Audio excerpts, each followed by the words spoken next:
think in Dylan Lawlor, Cardiff City might have the most exciting teenage centre-back in the whole EFL.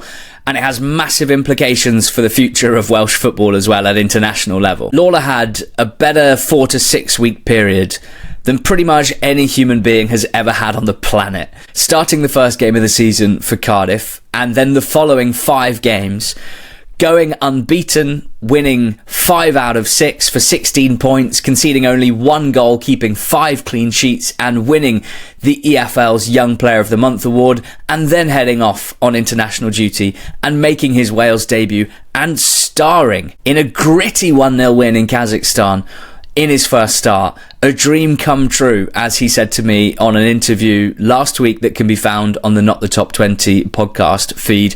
What a smart and mature young man who has just lived his dream in the space of 6 weeks, but very much had his feet on the ground. And it just made me really excited to follow Dylan Lawlor's career, because there's a lot to suggest that he could have a fantastic career in the game. And when I say he's one of the most exciting teenage centre-backs in the EFL, it's worth recognising it's just very rare for centre-backs under the age of 20 to be starting games at EFL level. This is an area of the pitch where managers generally will not trust youth to perform the role that they need. No other teenage centre-backs in the Championship, League 1 or League 2 have started 6 games, as Lawlor has in Sky Bet League 1. There's a Cheltenham Town centre-back on loan from Ipswich, and there's George Nevitt of Peterborough, who have both started 5 games, but no one has done what Lawlor has done so far this season. The 5 clean sheets in the league, 1 on international duty as well. He looks excellent, and the fact that Barry Murphy has trusted in him, well, it shows that he's lucky that Barry Murphy was appointed Cardiff City manager, because I reckon 99% of potential Cardiff City head coach hires this summer would not have chucked Dylan Lawlor in to start the first game of the season. They would have trusted the slightly more experienced centre-backs that he had available, but not Barry Murphy. And this is the perfect fit.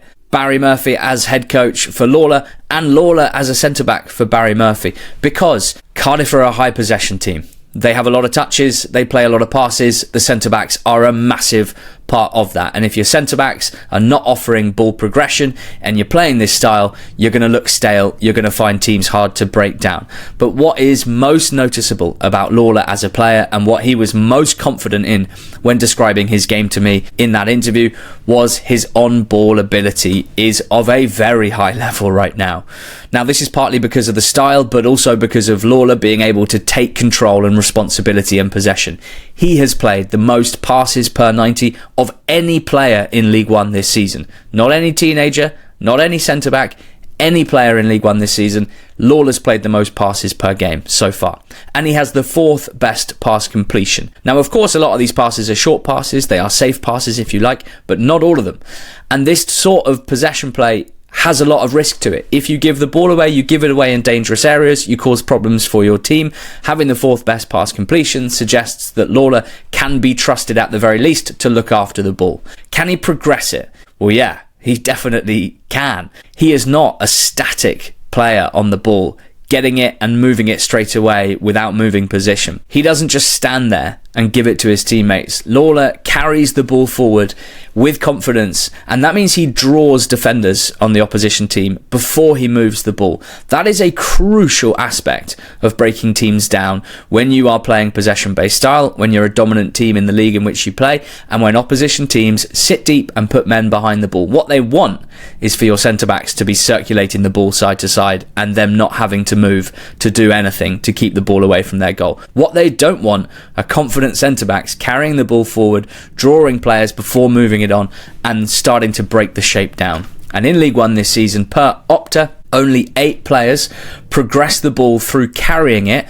more per game than Dylan Lawlor. So, as a passer, as a carrier, he is offering an incredible level as a young centre-back at this level. And when someone of this age shows this ability on the ball, you have to get really, really excited, because you know that the very, very top clubs need this on the ball. They need this level of comfort and quality in possession. I think he's got good speed as well, and that fits the style of defender that he is, because Lawlor's weaknesses, as described by himself, are in terms of the old school meat and potatoes of defending.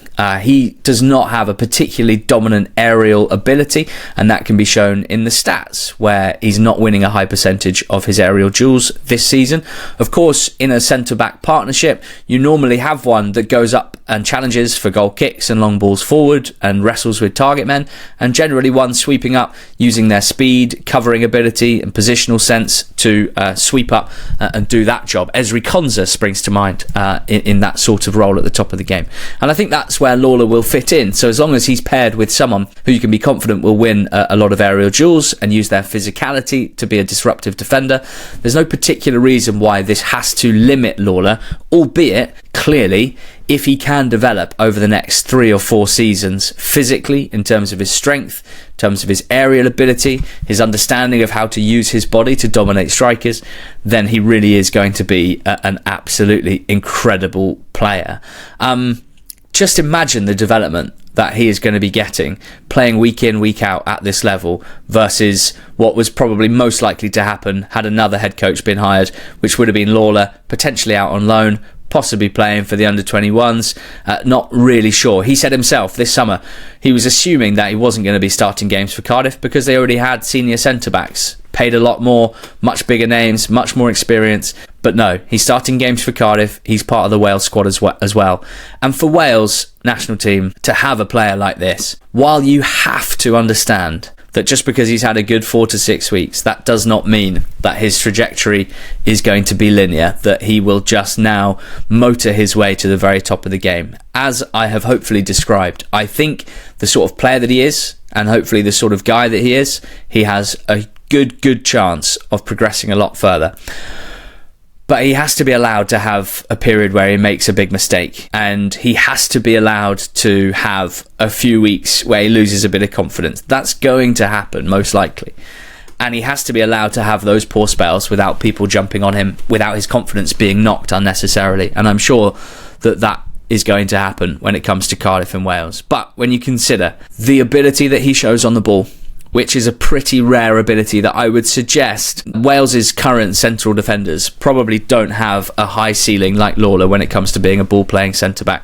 When you've got Ben Davies coming towards the end of his career, soon to reach 100 caps, and then your other centre-backs, senior centre-backs being Rodon, Cabango, Mepham, all very serviceable and good players, but could Lawlor potentially be the one that goes beyond them? Could Lawlor potentially be the one that reaches a much higher level than those guys have reached? Well, again, based on what he can do on the ball, I would say absolutely, but of course he will need to develop and become a strong defender like those guys are.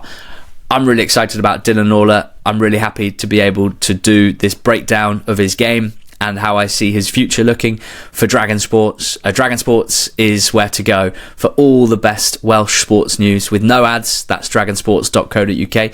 And make sure you like and subscribe. Like the video, subscribe to this channel as well. Plenty more analysis of the Welsh clubs playing in the English football pyramid, just where you found this one.